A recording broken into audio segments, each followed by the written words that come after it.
Hi friends, Shilpa veg recipes ಚಾನಲ್ಗೆ ಸ್ವಾಗತ. ಇವತ್ತು ನಾನು ಬೆಟ್ಟದ ನೆಲ್ಲಿಕಾಯಿ ಶಾರ್ಟ್ಸ್ನ ಹೇಗೆ ಮಾಡಿ ಸ್ಟೋರ್ ಮಾಡಿ ಇಟ್ಕೊಳ್ಬಹುದು ಅಂತ ಹೇಳಿ ಇವತ್ತಿನ ವಿಡಿಯೋದಲ್ಲಿ ತೋರಿಸ್ತಾ ಇದ್ದೀನಿ. ಬನ್ನಿ ಹಾಗಿದ್ರೆ ಹೇಗೆ ಮಾಡೋದು ನೋಡೋಣ. ಫಸ್ಟ್ ನಾನು ಬೆಟ್ಟದ ನೆಲ್ಲಿಕಾಯಿ ತೊಗೊಂಡಿದ್ದೀನಿ.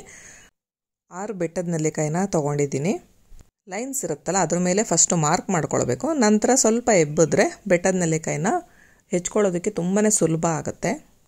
6 ಬೆಟ್ಟದ ನೆಲ್ಲಿಕಾಯಿ ತೊಗೊಂಡಿದ್ದೀನಿ. 6 ದಿವಸಕ್ಕೆ ಇದು ಆಗುತ್ತೆ. ಇನ್ನು ಬೆಟ್ಟದ ನೆಲ್ಲಿಕಾಯಿ ನಾವು ಡೈಲಿ ಬೆಳಗ್ಗೆ ಖಾಲಿ ಹೊಟ್ಟೆಯಲ್ಲಿ ಕುಡಿಯೋದ್ರಿಂದ ರೋಗ ನಿರೋಧಕ ಶಕ್ತಿಯನ್ನು ಕೂಡ ಇದು ಹೆಚ್ಚಿಸುತ್ತೆ. ಮತ್ತು ಮಧುಮೇಹ ನಿಯಂತ್ರಣ ಮಾಡೋದಕ್ಕೆ ಕೂಡ ಇದು ಹೆಲ್ಪ್ ಮಾಡುತ್ತೆ. ಹೃದಯದ ಆರೋಗ್ಯಕ್ಕೆ ಕೂಡ ಒಳ್ಳೆಯದು, ಜೀರ್ಣಕ್ರಿಯೆಗೆ ಒಳ್ಳೆಯದು, ಇನ್ನು ತೂಕ ಇಳಿಸ್ಕೋಬೇಕು ಅಂದರೂ ಒಳ್ಳೆಯದು, ಮತ್ತು ಚರ್ಮ ಮತ್ತು ಕೂದಲಿಗೆ ಇನ್ನೂ ಒಳ್ಳೆಯದು. ಈಗ ನೆಕ್ಸ್ಟ್ ಶುಂಠಿನ ಹಾಕ್ಕೊಂಡಿದ್ದೀನಿ, ಒಂದು 6 ಇಂಚಷ್ಟು. ನೆಕ್ಸ್ಟ್ ಕರಿಬೇವು 1 ಹಿಡಿ, ಪುದೀನ 1 ಹಿಡಿ, ಮತ್ತು ಕೊತ್ತಂಬರಿ ಸೊಪ್ಪನ್ನು ಕೂಡ 1 ಹಿಡಿ ಹಾಕ್ಕೊಂಡಿದ್ದೀನಿ. ನಂತರ ಇಲ್ಲಿ ನಾನು ಜೀರಿಗೆ ಪುಡಿನ ಹಾಕ್ಕೊಳ್ತಾ ಇದ್ದೀನಿ. ನೆಕ್ಸ್ಟ್ ಇಲ್ಲಿ ಕಾಳು ಮೆಣಸಿನ ಪುಡಿನ ಕೂಡ ಹಾಕ್ಕೊಳ್ತಾ ಇದ್ದೀನಿ. ಜೊತೆಗೆ ಈಗ ನೀರನ್ನು ಹಾಕ್ಕೊಳ್ತಾ ಇದ್ದೀನಿ. ಫಸ್ಟು ಸ್ವಲ್ಪ ನೀರು ಹಾಕಿ ರುಬ್ಕೊಳ್ತಾ ಇದ್ದೀನಿ. ನಂತರ ಉಳಿದಿರೋಂತಹ ನೀರನ್ನು ಹಾಕ್ಕೊಳ್ತಾ ಇದ್ದೀನಿ. ಟೋಟಲಾಗಿ ನಾನು ಒಂದು ದೊಡ್ಡ ಲೋಟದಲ್ಲಿ 1 ಲೋಟದಷ್ಟು ನೀರನ್ನ ತೊಗೊಂಡಿದ್ದೀನಿ. ಈಗ ಇದನ್ನು ಸೋಸಿ ಇಟ್ಕೊಳ್ತಾ ಇದ್ದೀನಿ.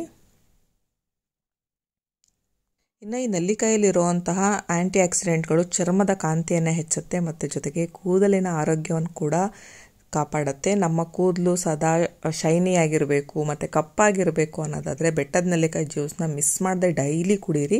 ಜೊತೆಗೆ ಇದು ಕಣ್ಣಿನ ದೃಷ್ಟಿಗೆ ಕೂಡ ಒಳ್ಳೆಯದು ಮತ್ತು ಕ್ಯಾನ್ಸರ್ ಕೂಡ ಬರ್ದಲೇ ಇರೋ ಹಾಗೆ ಇದು ನಿಯಂತ್ರಣವನ್ನು ಮಾಡುತ್ತೆ. ಈಗ ಒಂದ್ಸಲ ಸೋಸ್ಕೊಂಡಾದ್ಮೇಲೆ ಮತ್ತೆ ಆ ತಿರುಳು ಏನಿತ್ತು ಅದನ್ನು ಮತ್ತೆ ಮಿಕ್ಸಿ ಜಾರಿಗೆ ಹಾಕಿ ನೀರು ಹಾಕಿ ರುಬ್ಕೊಳ್ತಾ ಇದ್ದೀನಿ. 1 ಲೋಟದಷ್ಟು ಮತ್ತೆ ನೀರನ್ನ ಹಾಕ್ಕೊಂಡಿದ್ದೀನಿ. ಟೋಟಲಾಗಿ ಒಂದು 2 ಲೋಟದಷ್ಟು ನೀರನ್ನ ನಾನಿಲ್ಲಿ ಬಳಸ್ಕೊಂಡಿದ್ದೀನಿ. ಚೆನ್ನಾಗಿ ಫಿಲ್ಟ್ರ್ ಮಾಡ್ಕೊಳ್ಬೇಕು. ಇದನ್ನು ಡೈಲಿ ಮಾಡ್ಕೊಳ್ತಾ ಕೂರೋದಕ್ಕೆ ಟೈಮ್ ಆಗೋದಿಲ್ಲ. ಹಾಗಾಗಿ ಇದನ್ನು ಒಂದ್ಸಲ ಈ ರೀತಿ ಮಾಡಿಬಿಟ್ಟು ಇಟ್ಕೊಂಡ್ರೆ ಬೆಳಗ್ಗೆ ಟೈಮು ಬೇಗ ಖಾಲಿ ಹೊಟ್ಟೆಯಲ್ಲಿ ಕುಡಿಯೋದಕ್ಕೆ ಅನುಕೂಲ ಆಗುತ್ತೆ. ಈಗ ನೆಕ್ಸ್ಟು ಐಸ್ ಟ್ರೇನ ತೊಗೊಂಡಿದ್ದೀನಿ. ಇದಕ್ಕೆ ಪುದೀನ ಎಲೆಗಳನ್ನು ಒಂದೊಂದು ಹಾಕ್ಕೊಳ್ತಾ ಇದ್ದೀನಿ. ಜೊತೆಗೆ ನಾನು ಲೋಟ ಕೂಡ ಇಟ್ಕೊಂಡಿದ್ದೀನಿ. ಐಸ್ ಟ್ರೇ ಇಲ್ಲ ಅನ್ನೋರು ಲೋಟದಲ್ಲಿ ಕೂಡ ಹಾಕಿ ಇಟ್ಕೊಳ್ಬಹುದು. ನೆಲ್ಲಿಕಾಯಿ ಸೀಸನ್ ಇದ್ದಾಗ ನೀವು ಜಾಸ್ತಿ ಮಾಡಿ ಕೂಡ ಇಟ್ಕೊಳ್ಬಹುದು.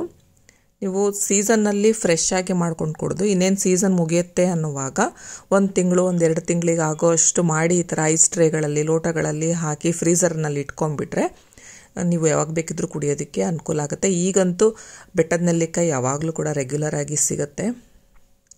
ಈಗ ಐಸ್ ಟ್ರೇಗೆ ಹಾಕಿ ಮುಚ್ಚಿಬಿಟ್ಟು ಇದನ್ನು ಫ್ರೀಝರ್ನಲ್ಲಿ ಸೆಟ್ ಮಾಡ್ತಾಯಿದ್ದೀನಿ. 1 ದಿವಸ ಇಟ್ಟರೆ ಈ ರೀತಿ ಕ್ಯೂಬ್ಸ್ ರೆಡಿ ಆಗುತ್ತೆ. ಈಗ ದಿವಸಕ್ಕೆ 1 ಕ್ಯೂಬ್ ನನಗೆ ತಗೊಂಡು ನಾವು ಇದನ್ನು ಬಳಸ್ಕೊಳ್ಬಹುದು. ನೆಕ್ಸ್ಟು ಒಂದು ಗ್ಲಾಸಿಗೆ ನಾನು ಈ ಕ್ಯೂಬ್ಸ್ಗಳನ್ನು ಹಾಕ್ಕೊಳ್ತಾ ಇದ್ದೀನಿ. 1 ಅಥವಾ 2 ಕ್ಯೂಬ್ಸು ನೋಡಿಕೊಂಡು ಹಾಕ್ಕೊಳ್ಬೋದು ನಿಮ್ಮ ಟೇಸ್ಟಿಗೆ ತಕ್ಕಂಗೆ. ನೋಡಿ ಎಷ್ಟು ಚೆನ್ನಾಗಿ ಕ್ಯೂಬ್ ಸೆಟ್ ಆಗಿದೆ ಅಂತ.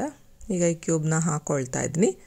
2 ಲೋಟದಷ್ಟು ನೀರನ್ನ ಚೆನ್ನಾಗಿ ಕುದಿಯೋಕೆ ಇಟ್ಟಿದ್ದೆ. ಕುದ್ದ ಮೇಲೆ ನಾನು ಐಸ್ ಕ್ಯೂಬ್ ಹಾಕಿರುವಂತಹ ಲೋಟಕ್ಕೆ ಹಾಕ್ಕೊಳ್ತಾ ಇದ್ದೀನಿ. ಇದ್ರ ಜೊತೆಗೆ ನಾನು ನಿಂಬೆ ರಸನ ಕೂಡ ಹಾಕ್ಕೊಳ್ತಾ ಇದ್ದೀನಿ. ಟೇಸ್ಟ್ ಕೂಡ ಚೆನ್ನಾಗಾಗುತ್ತೆ, ಹೆಲ್ತಿಗೆ ಕೂಡ ಒಳ್ಳೆಯದು. ಚೆನ್ನಾಗಿ ಮಿಕ್ಸ್ ಮಾಡಿಕೊಂಡು ಬೆಳಗ್ಗೆ ಟೈಮು ಖಾಲಿ ಹೊಟ್ಟೆಲಿ ಕುಡಿಯೋದ್ರಿಂದ ಇದರ ಆರೋಗ್ಯ ಪ್ರಯೋಜನಗಳನ್ನ ನೀವು ಕೂಡ ಪಡಿಬೋದು. ಬೆಟ್ಟದ ನೆಲ್ಲಿಕಾಯಿ ಎಲ್ಲೇ ಸಿಕ್ಕರೂ ಕೂಡ ಮಿಸ್ ಮಾಡದೆ ಈ ರೀತಿ ಕ್ಯೂಬ್ಗಳನ್ನು ಮಾಡಿಕೊಂಡು ಜ್ಯೂಸ್ ಮಾಡ್ಕೊಂಡು ಕುಡೀರಿ.